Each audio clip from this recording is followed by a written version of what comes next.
Good evening, everyone. Today's Thursday, October the 15th. I'm Bruce Turner, tonight in the Florida Space Coast, Melbourne, Florida. I'm Jeff Zayas in Napa, California, because George is muted.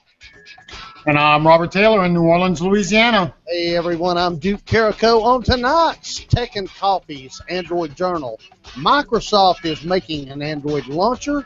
Hey, if you're a Verizon customer, like Robert is, you're going to be paying more for your unlimited data plan. Hey, and Pepsi's going to make a smartphone in China.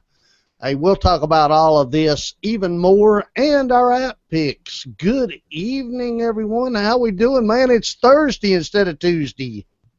I thought it was Friday. It's not Friday? Call the clock forward or something? What happened to Tuesday? Now it's Thursday. Yeah, I'll tell you.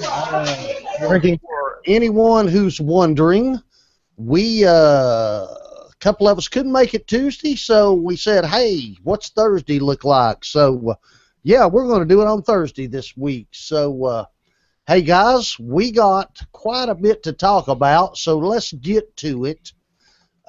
First of all, Microsoft says they're going to launch an Android app. This is going to be a launcher. And guys, I got to say, the very first time that I read this, I mean, I wasn't out of the first paragraph. The only thing I could think of was that Facebook launcher that we all know was such a disaster. Okay, but this is Microsoft, and it does sound really interesting. It's going to arrange your apps based upon the frequency that you use them. Let's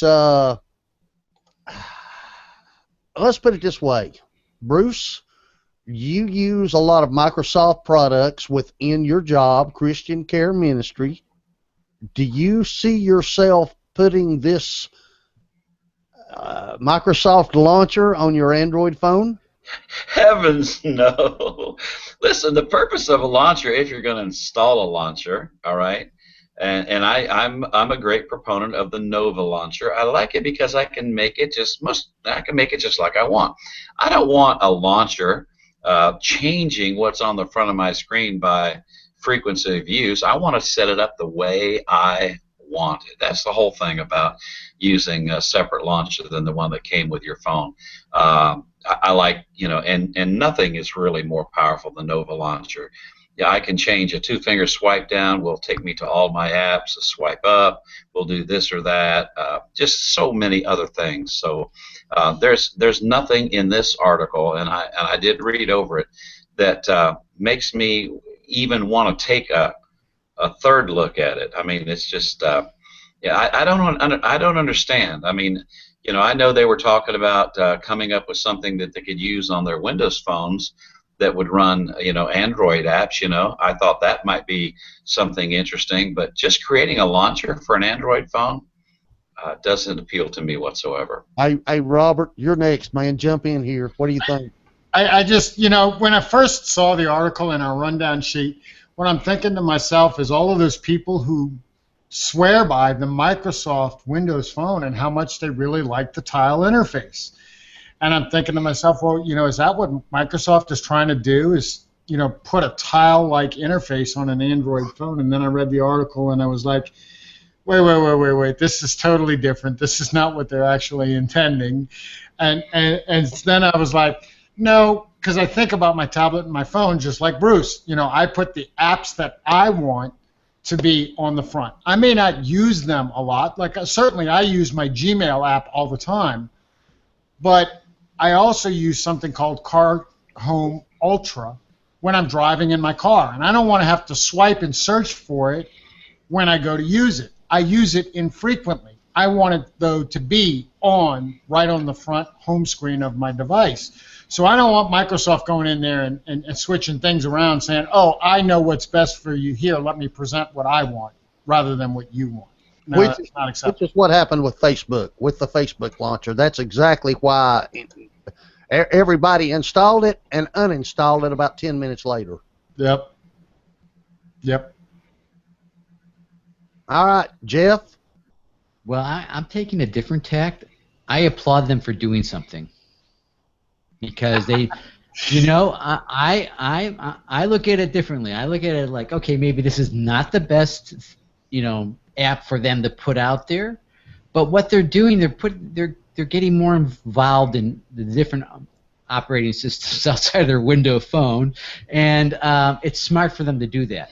One of the things that is kind of interesting that this app is supposed to do is supposed to be pull out that Microsoft-centric information and make it more easily accessible. So your contacts or Outlook or something like that. And I could see if you were using OneDrive and if you were hooked into Microsoft products, an easy launcher to get to them might make sense for some people, maybe for enterprise. I'm not too sure. But what I'm trying to get to is the idea that they are recognizing that they have to go after the other markets in a way that's bigger than they ever have, right? And instead of bashing everybody, now they're embracing it, sort of. Not embracing, but yeah. You raise a very good point because like 7-8 years ago, Microsoft wouldn't have bothered innovating for anybody other than Apple. Okay, they were putting their Office products on Macs, but they were like, hey, we're the cool kid.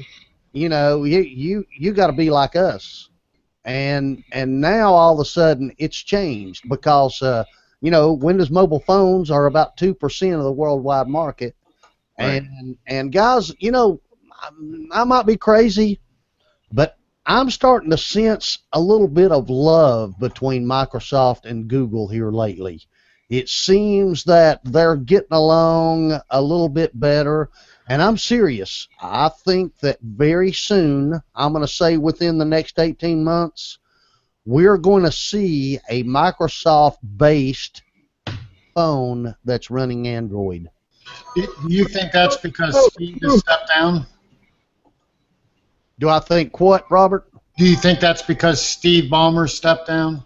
New leadership? I think Sanjay has I think he's a lot smarter than Ballmer, and I think he realizes that if Microsoft's going to win this game, they have to play the game.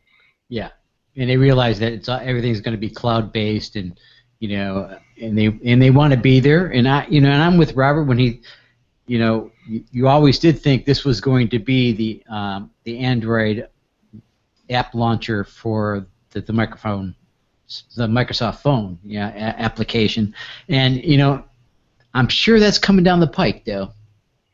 I'm sure something like that is happening. I got to believe that. There are a lot of people, and I've looked at it myself. I know that all of us have at least looked at it and held the phone in their hands. The Windows Tile application, it is an interesting format and layout. I'm really comfortable with Android, so it was a little bit clunky to me, but I could see myself adopting to it and saying, can see where a live tile presentation of information from my phone would be fairly interesting. Android does have some of that, but really has focused more of notification on Android Wear rather than on the devices themselves. Duke's a good example with his watch.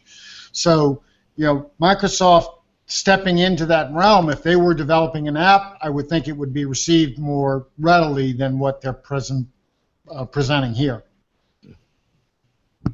All right. I think we've kind of lost George. George is broadcasting from Tijuana Flats in lovely Jacksonville, and I think George, are you there? I'm here. Can you hear me? Yes, we hear you. Hey, you want to weigh into this on the Microsoft launch? If it's a Microsoft product, no. I wouldn't use this thing if you paid me. Oh, okay, fair enough. Listen, guys, just because I'm curious, I'm going to download it when it becomes available, but I don't think it's something I'll be keeping on my phone. And Jeff, you're wrong. You're wrong. You're wrong. No, I'm the sane one in this group. Hey guys, let's talk about what Verizon has done here. They announced this week that they're going to bump the price of their unlimited grandfather plan $20 from $30 to $50 a month, basically. This is for each plan that's been grandfathered on the unlimited.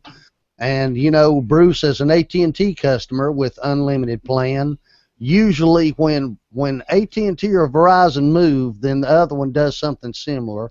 So I'm expecting this to affect me and you here before this is over with.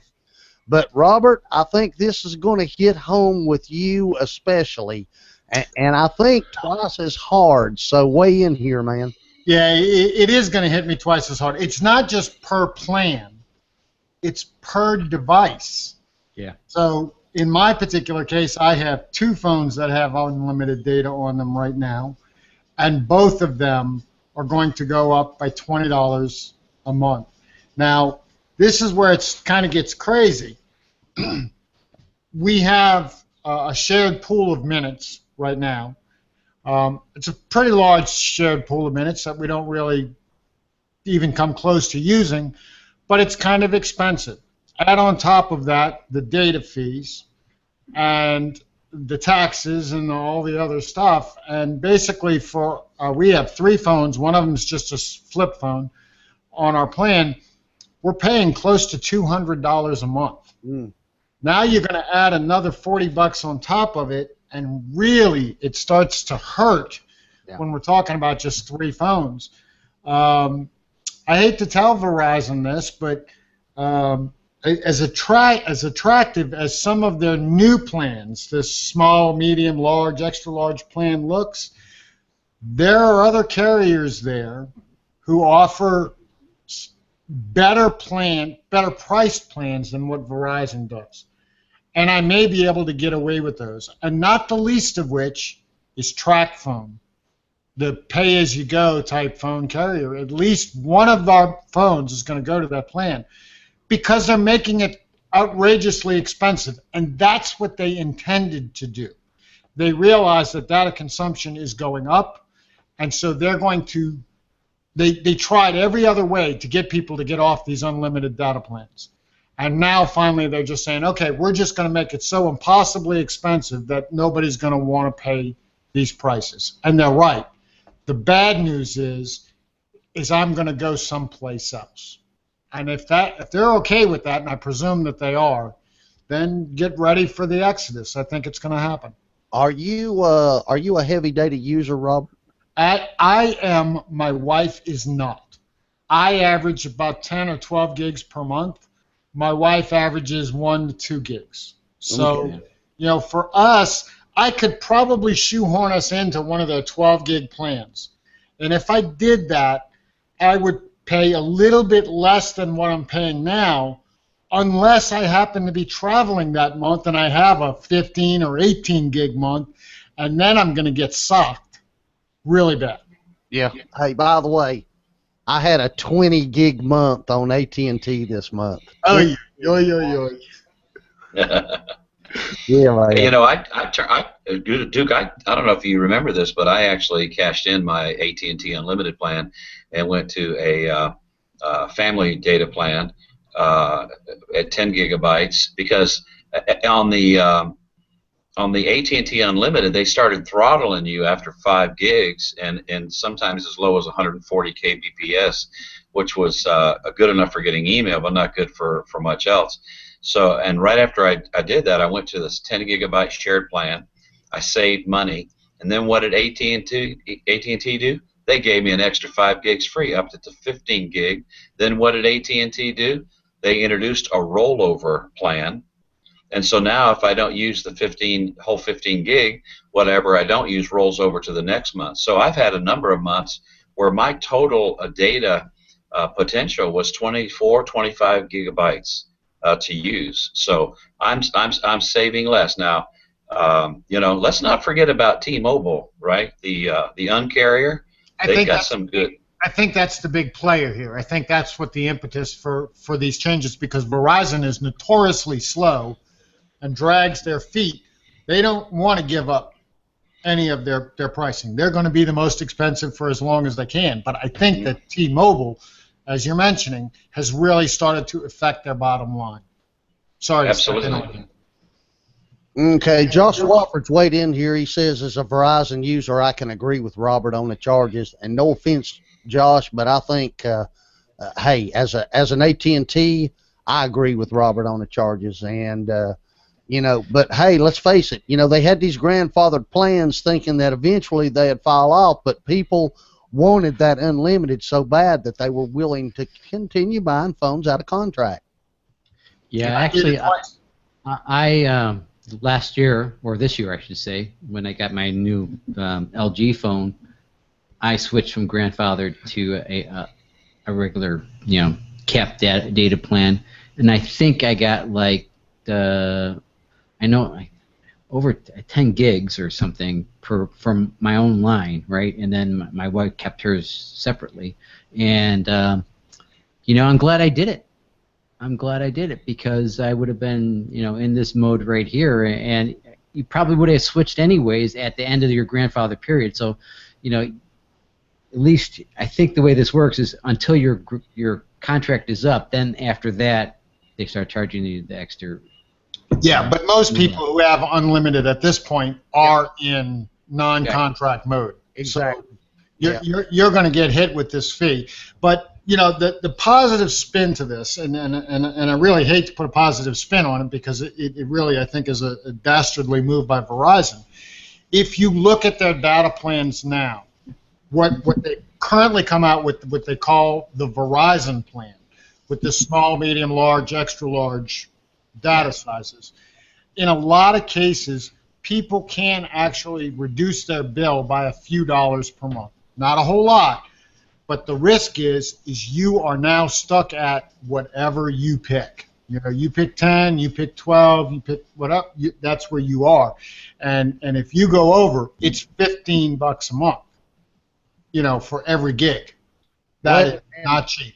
And to defend Verizon here, their unlimited plan truly is unlimited, guys. It's not throttled like AT&T throttles you. Okay. They tried. Yeah, they tried and got shot down, absolutely. Yeah. Hey, guys, who would love to have a smartphone made by Pepsi? No, thank you. Hey, I want that Uncola moment.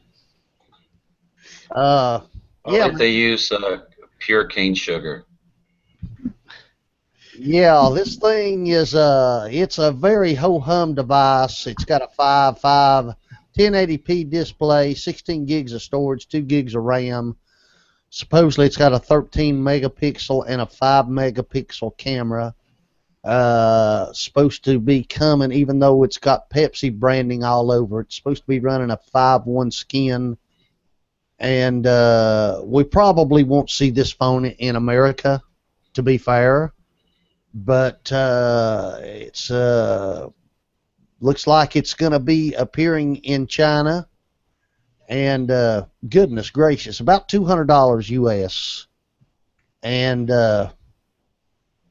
why do companies do this, man? It ought to at least be come in caramel color if it's going to be a cola phone,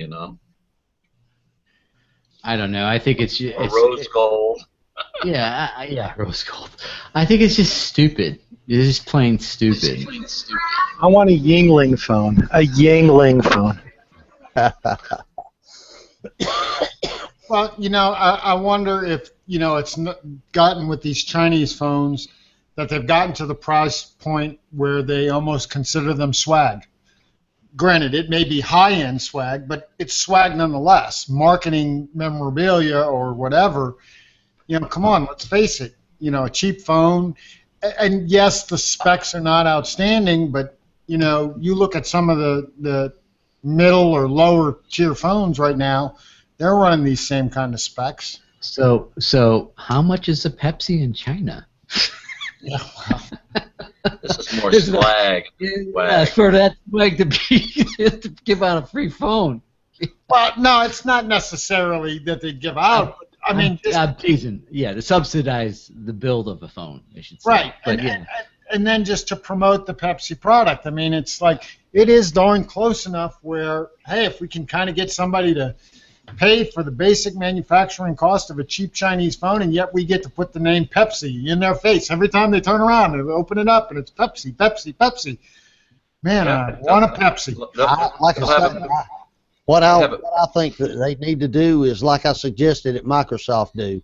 I said if Microsoft really wanted to sell Windows phones, they'd offer a deal where, hey, you buy this high-end HP Microsoft laptop and we'll throw in a Lumina phone, Well, that's what Pepsi needs to do. Hey, buy 2 cases of our products, get a free phone. But that's what they do with tablets now, right? Yeah, do a Pepsi Light phone, 720p, 1 gig of RAM, 2 gigabyte camera. Yeah, Pepsi zero bars. Oh my goodness! I like that. That's good. All right, so I think we're all in agreement that we're all going to buy this phone just as soon as yours on eBay. I think twice about a Dr. Pepper phone, but definitely not a Pepsi phone. All right, man. Hey, let's talk about the BlackBerry Priv, guys. A lot of people were disappointed when they found out that they thought that BlackBerry was going to be running a BlackBerry operating system. But this is another forked version of Android. BlackBerry's going to hack it and, supposedly make it more secure. And it does have a hardware keyboard.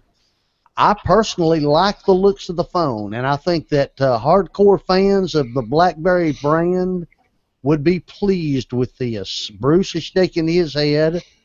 But this would better be called the BlackBerry Privy phone.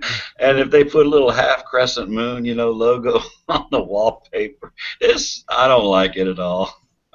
I'm sorry. All right, fair enough. So Bruce doesn't like it. George, I know you used to be a BlackBerry fan. What do you think, man? Would you take a chance here on this? Actually, I was never a BlackBerry fan. I was certified in BlackBerry. I supported it. I hated BlackBerry. I probably would never buy anything with the name BlackBerry on it personally. Okay. Yeah, that's a George, nice. I'll tell you what's the truth. You are a very positive individual tonight, man. I just got to say. But I got a question. Why would you want that sliding keyboard thing, right? I mean, personally, you could turn your phone around and use the virtual keyboard. The keys would be bigger, right? You'd be able to type faster. I don't know. I mean, that little bitty keyboard does look kind of funky hanging off the end of it. I mean, I don't get that myself. But if it's BlackBerry, it's got to have a keyboard, right? Yeah, I get that, but that's kind of like, I don't know if that's making any sense anymore. I don't think it's as important as a lot of people thought it was. Listen, I had Palm Trios. I had a couple of 650s, a couple of 680s, and loved the hardware keyboards on those devices. And I'm just going to be honest with you. When I went to look at other operating systems, one of the negatives to me was it didn't have that thumb keyboard that I had really grown so accustomed to. And I think a lot of hardcore BlackBerry owners can relate to what I'm saying. Bruce, would you agree with that?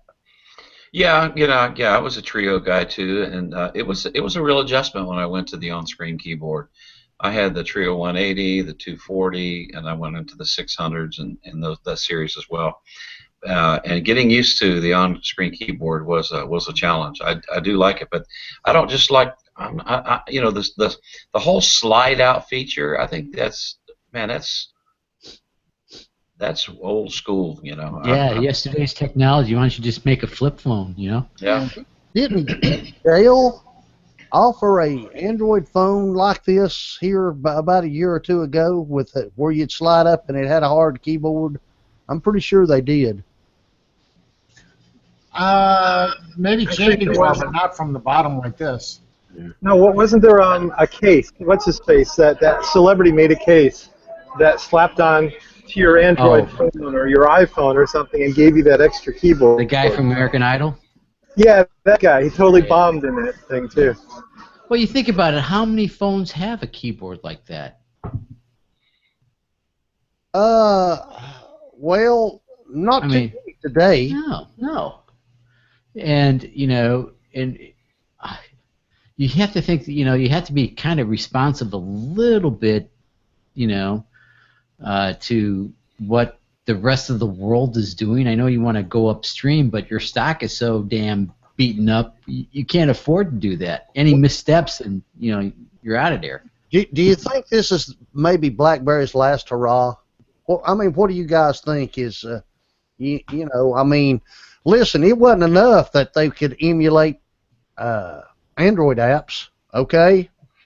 Now they just ran with an Android operating system. Well, we know that BlackBerry's been on the downward slope, and I mean the death knell's been just ringing for them for the last year and a half. So is this the last hurrah? I think it probably is. I don't think people are really going to adopt this for a number of reasons. The specs of the phone are not anything fantastic that's going to make anybody jump up and down. Certainly the physical keyboard, Jeff said swimming upstream. That's definitely swimming upstream. Nobody's coming out with a physical keyboard phone at all. And I don't think there's enough demand for it to make it be anything that's a saving grace. So, and this is just BlackBerry's, waving its last, yes, we can still do something type thing, but it's not going to give them any sales that's going to pull them out of the dark black hole that they're falling into. Bruce, you probably travel more than any of us. Do you see a lot of BlackBerries when you travel? I do. I don't see as many, but hardcore businessmen for whom the BlackBerry is the company standard phone, I do see. I see as many as I have over the last 5 years. I haven't really seen it go up or down. My company is we're what we call a Microsoft partner, okay, and work pretty close with Microsoft and all of their products. But you know what? When it comes to mobile, iOS is what was chosen, and I can't tell you the iPhones. I mean, guys, we're a worldwide company, and they basically said, hey, we're not supporting Android any longer. We're not supporting Windows phones any longer. It's iOS, or you don't carry a phone. Yeah, I will tell you, I would say about half of the people I see with the BlackBerry phone have a second phone, and it's not a BlackBerry. Okay. All right. Hey, guys, let's move into our discussion topic for tonight, and that is Google's inability to force software updates.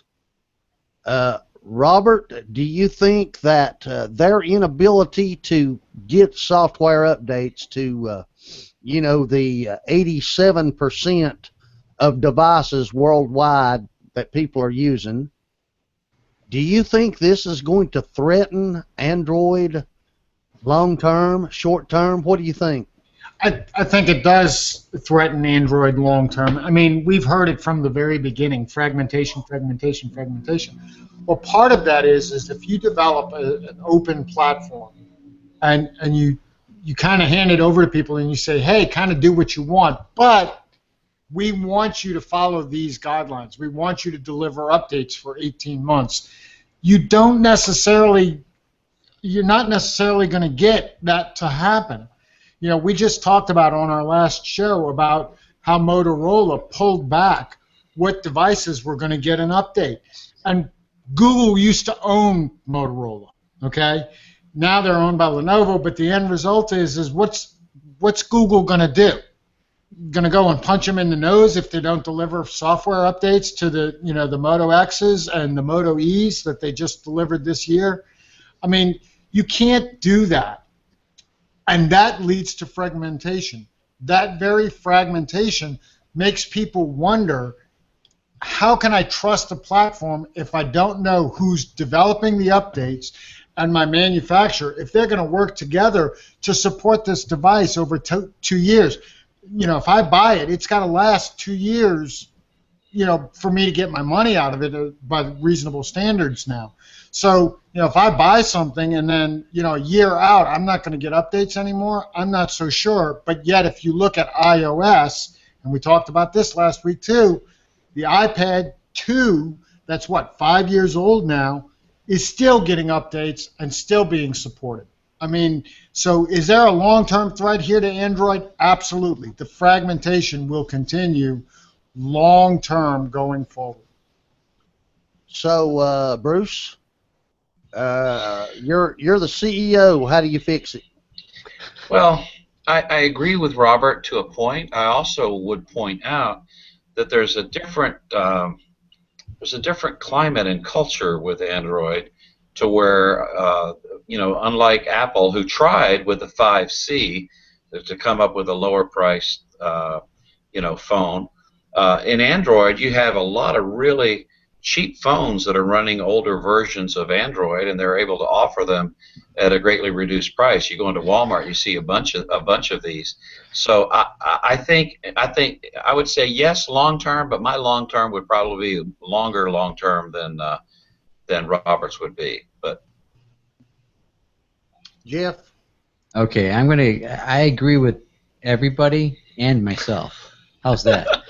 So, God, no, off the fence. no, yeah. Well, I'm going to be the politician here. Here, let me be Lincoln Chafee. No, I think Android is in trouble.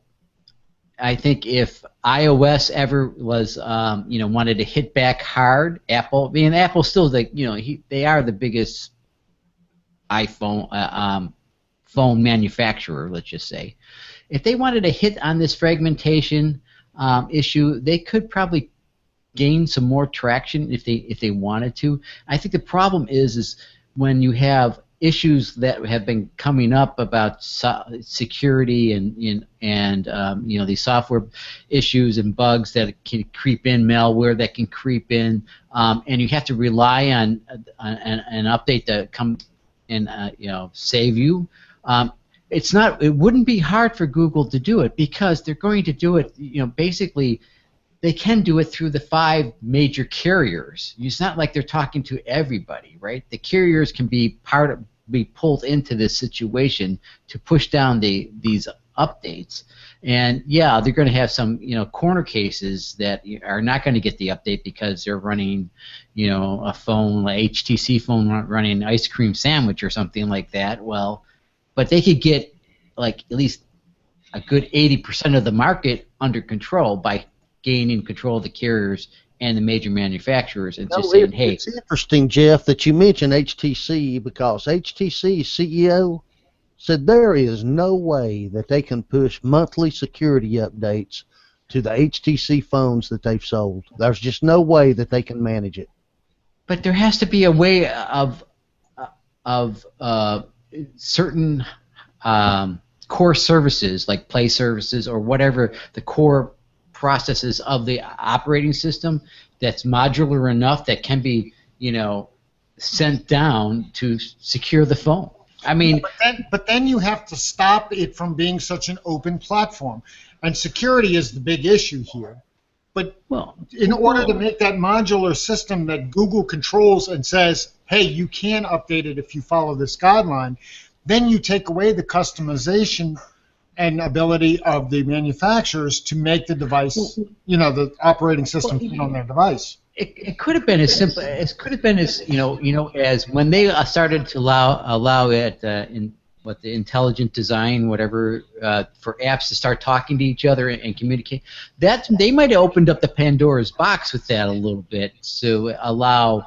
So they might have to close it, and make it a little bit more, somehow a more secure handshake between apps. And work on that piece as a module, and then that's the module that controls the security that goes prevalent throughout the whole the operating system. There has to be a way. I mean, they're very smart people. There has to be a way for them to deal with it. First of all, let's man, we've seen a lot in the news, especially tech news, about stage fright and this vulnerability that that I can send you a nefarious movie or music or picture, and and I can hack into your phone and just take it over. And listen, there's a people that's a lot smarter than me that says that, hey, this threat exists.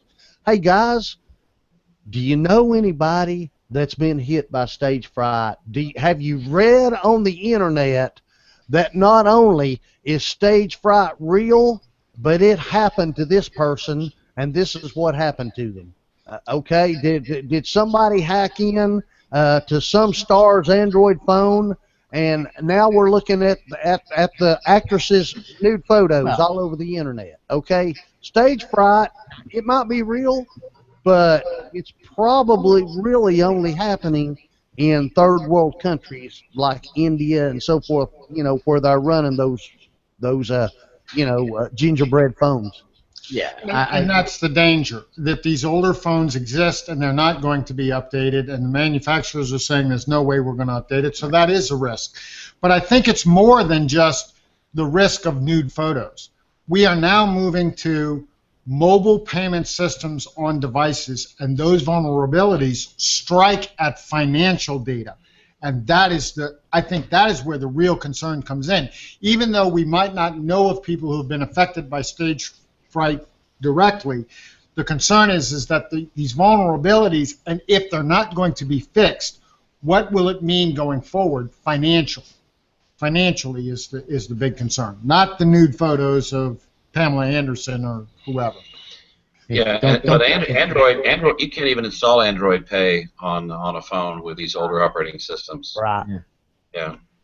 Yeah, but there, it's akin. Remember when in the news there was about you can remotely hack and control a Tesla.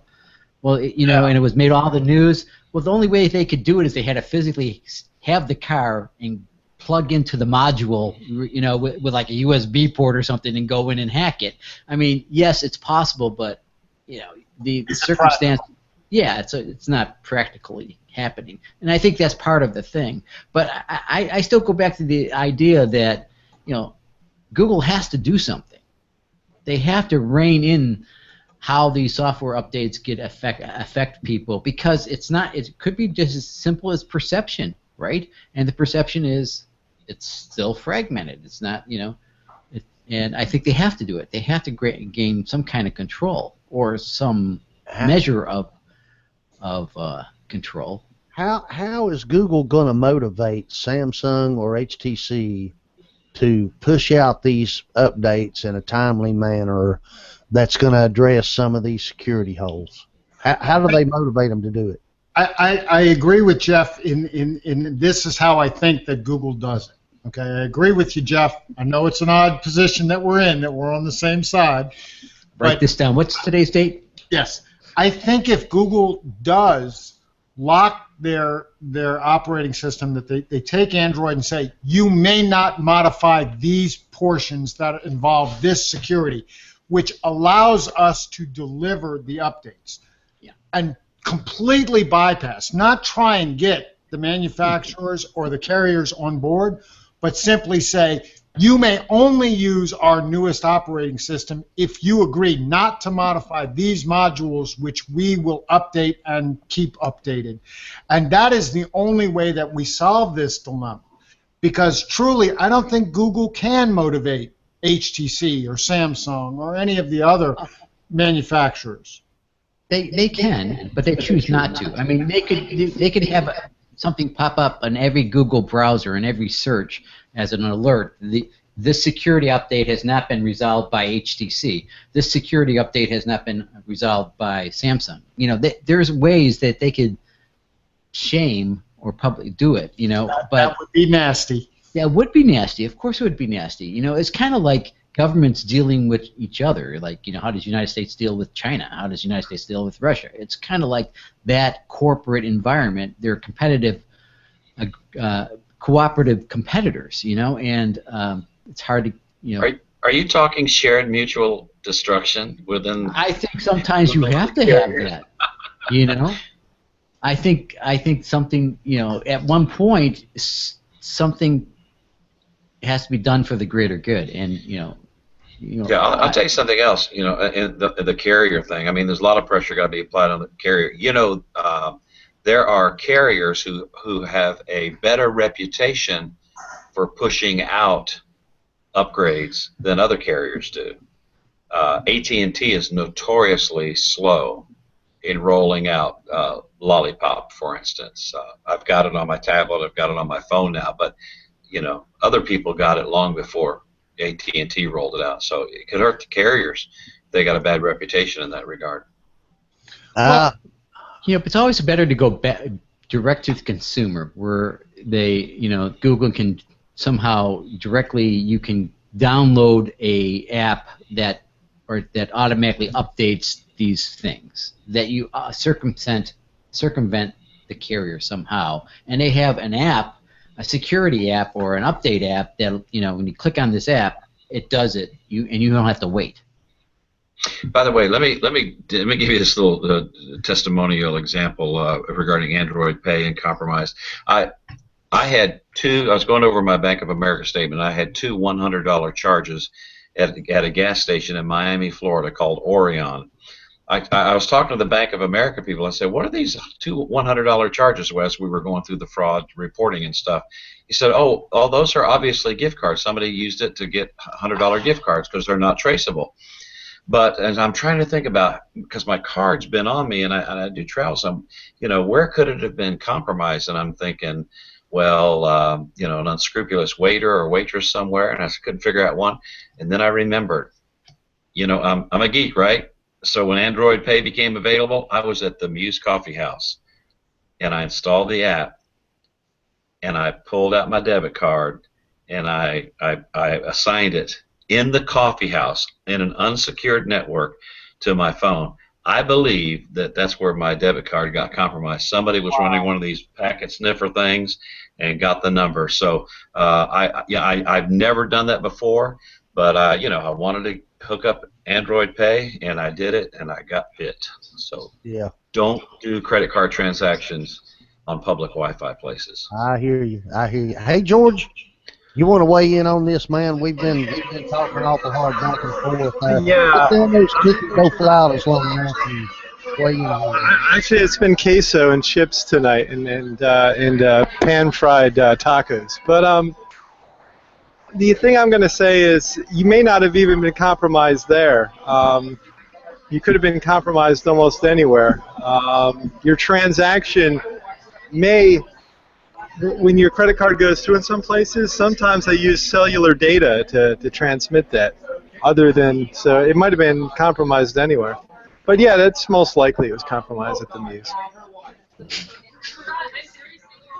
All right, hey. And George, right now, I can run packet sniffers all over the Wi-Fi here. George, are you buying any gift cards right now? Actually, anytime. The funny thing is, every time I come in here, I think I've only used my credit card twice in here. I usually pay with cash in here. So. All right, hey guys, have we talked this one to death? Is it time to move on? All right, hey guys, it's time for a Tech and Coffee commercial. Hey, we are Tech and Coffee. We are a Google Plus daily hangout. Want to encourage you to drop on by and check us out. Hey, we've got a Twitter and a Facebook. Catch us at Tech and Coffee 1. Our YouTube page is Tech and Coffee. Hey, search for us on Google Plus and circle us, man. Just search for Tech and Coffee. Look for that beautiful TNC logo. Catch this podcast on Stitcher Radio, iTunes.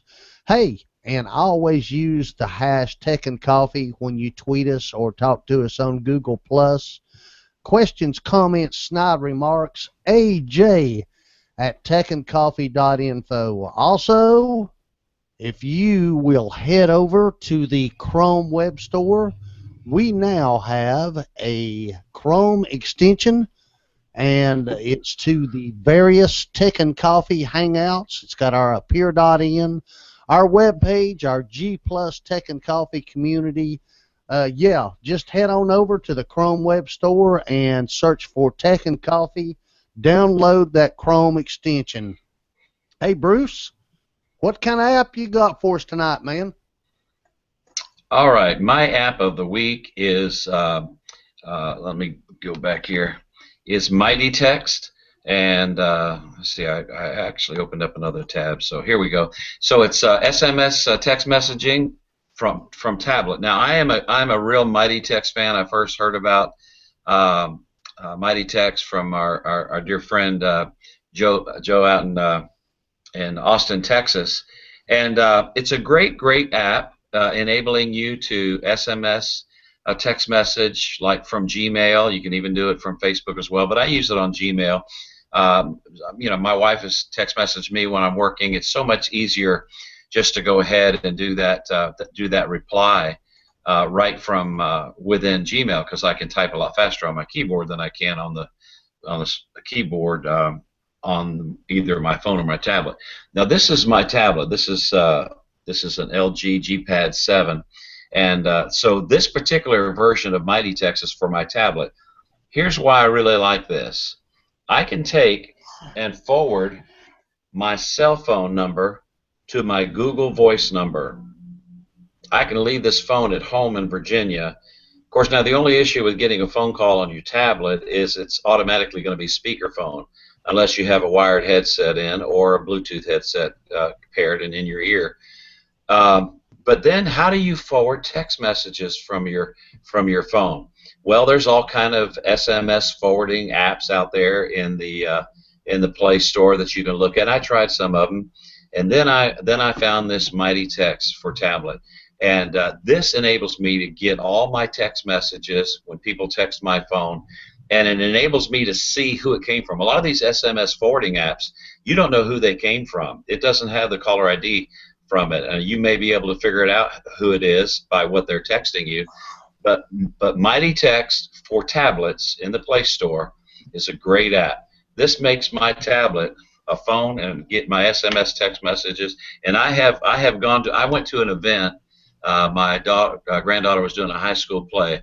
I left my phone at home, and all I brought was my tablet, because I was taking some pictures of the play and stuff like that. And I can get phone calls and text. Mighty Text for tablets. Great app. I highly recommend it. Very good, man. Hey, George, it might be hard, but I'm going to give you a chance. You got an app from I do, actually. Hold on, let me switch my screen over. It's Ingress, but I think I'm messing up. Ingress is my app. All right. Yeah, a lot of cooking coffee is playing English here quite a bit, man. And hey, Jeff, what do you got? Okay, George, can you mute for a second? Thanks. Okay, I have something. Let me share my screen real quick. It's called Perch, and I want to thank Matt Janey. He posted this in Tech and Coffee earlier today, and I kind of downloaded it and I started to look at it, and it says only 17 people have downloaded this app. I'm one of the 17. Oh, lucky me. But it has it's just basically home monitoring. You can turn your any PC, tablet, or phone, Android phone running 4.1 or higher into a monitoring system.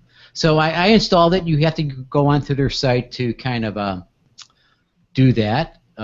You get it from the Play Store, and then you have to sign up for their account. And let me see if I can, no longer share my screen. Can I go back over here? And so, and I have it on my phone.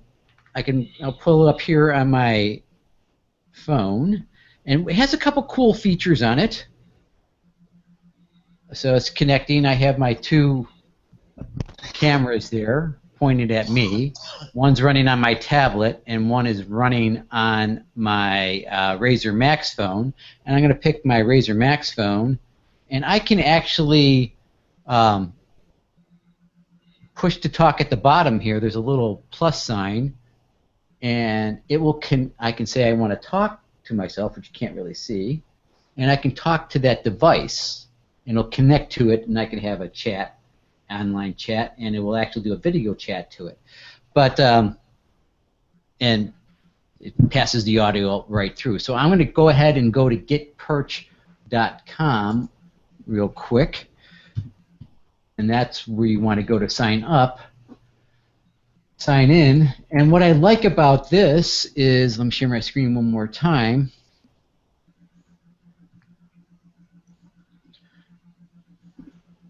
If you see here, I'm going to click on the family room camera. I don't know if you're seeing this, right? And it's you can set up an area for it to kind of look at and monitor. I call the dog on couch because I had it on the couch at the time, pointing toward my couch. And if the dog jumped on the couch, you would see the movement, and it would email me an action saying that the action occurred on dog on couch. And what's cool about this, it's recording, and you can go back in time at any point in time and see, oops, over here, what I was doing back then. So you can do the playback of what was going on before, and it'll keep. I'm not too sure how many hours it actually keeps, but there's our previous recorded episode. It's been doing on the whole entire show, and I can click on either camera and go back and forth. This is my Razor Max that happens to be pointing at me right now with my thinning bald hair. But it's free. It's a free service right now. The tech support is pretty good. I had to call them a couple times about different things. Not call them, but they emailed them. They got right back to me because the push-to-talk wasn't really working at the time. And they sent out an update right away. So it's called getperch.com, and it's in the Play Store, and it's so far free home monitoring system. Very cool. Very cool. So, yeah, instead of dropping $250 on that drop cam, just grab your old phone and there you go. Put it up there. Yeah, exactly. And this has been running maybe a couple hours now. So, and it has all the recording out there so you can go back. And I've been getting email messages because I've been moving my hands in that area of the thing. So, very good, Jeff. Very good. I saw that post from Matt Janey. That looks very cool. All right, Robert, what do you got, man? Well, for me, the last couple of months have kind of been a little bit of a roller coaster with some health issues. But I had an app that I've been using, and I think I had mentioned this app once before, but it is so good, I think it's worth mentioning again, and I'm going to brag just a little bit. I have actually been watching my weight and my blood pressure substantially, and there's kind of good news, bad news. I've lost a great deal of weight over the last couple of months, but one of the things that the doctors have been asking me to do is keep a record or a diary of it, and so I want to use an app on my phone, or I want to highlight an app on my phone that I've been doing that with. So let me go over here and we will share this screen, and I will bring this up, and my app is Health Tracker.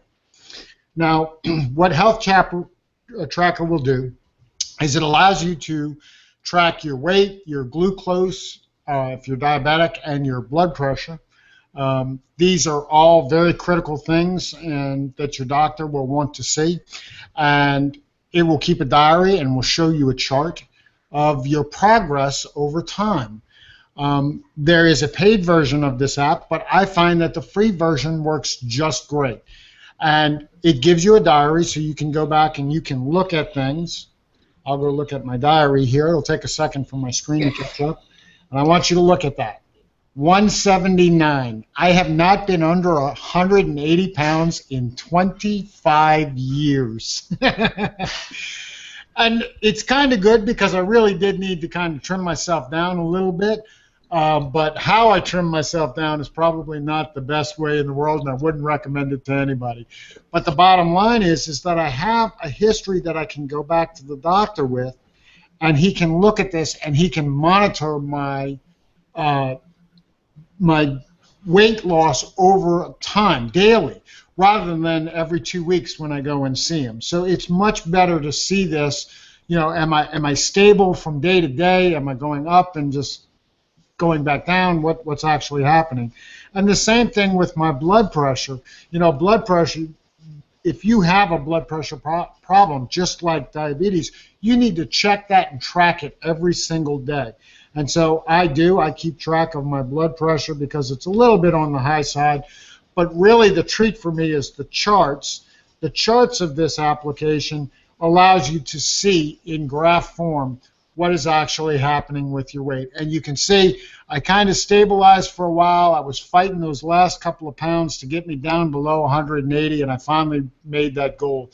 And so now I can walk into the doctor's office and I can show them on my phone, and it's encouraging for me to see it, not just on the number form, but also in the chart form. So I strongly recommend that, if you're sharing, with your doctor, or you're actually, kind of watching your health, Health Tracker Lite works great. There is the paid version in the store that gives you a few more features that you can do, but I found the free version works just great. Available in the Play Store. Go download it and get it on your device. Looks like a very handy app, Robert. It is. Yeah. All right. So let me take this is. I've got Marshmallow here on my Nexus 5, and I wanted to talk a little bit. A lot of people have said, well, kind of disappointed. It really doesn't look that much different than 5.0 did, and that's a true statement. It really doesn't look different. But I can tell you that, they touted better battery life. I can't say I'm getting better battery life, but they've got this feature called Doze, and basically I can tell you that if I lay my phone down at night and I don't touch it till in the morning when I go get it, it's buzzing and beeping, and where it shut down a lot of background processes. One feature that I did want to highlight, though, is what is called... You guys excuse me, my allergies are just they're killing me this time of year. But I wanted to talk about Google Now on Tap, and I'm going to I've got the Tech and Coffee webpage up here, and I'm going to hit the home button and I'm going to hold it down. And now here's the Tech and Coffee Google page, the Tech and Coffee Twitter page, the G Plus page, the YouTube, the Facebook, images of Tech and Coffee. So I'm just going to select images.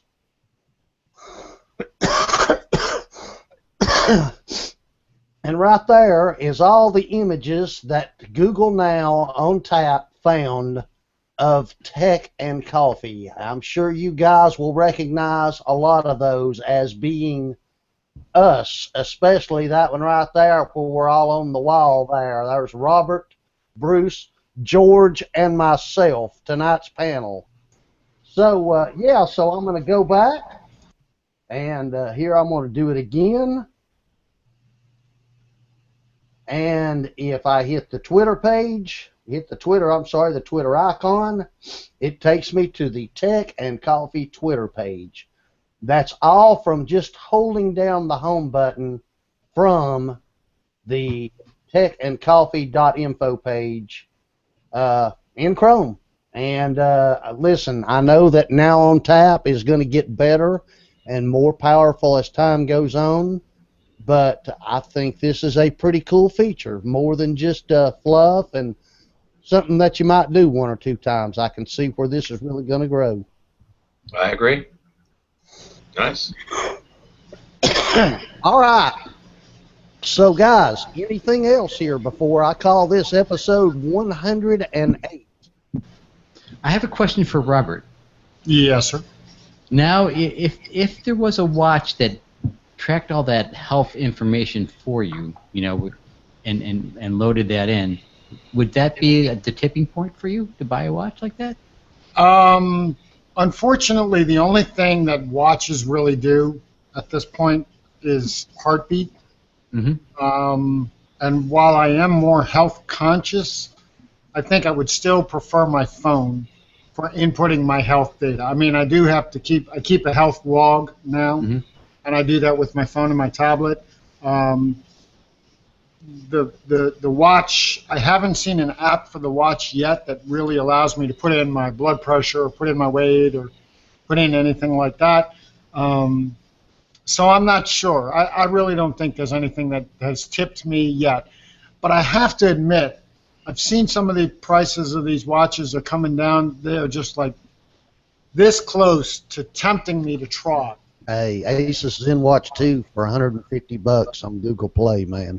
I know, but the battery life is the thing that just gets me. I just need a little bit more than a day or a day and a half on a battery. I need a little bit more than that. All right. Hey, guys, listen.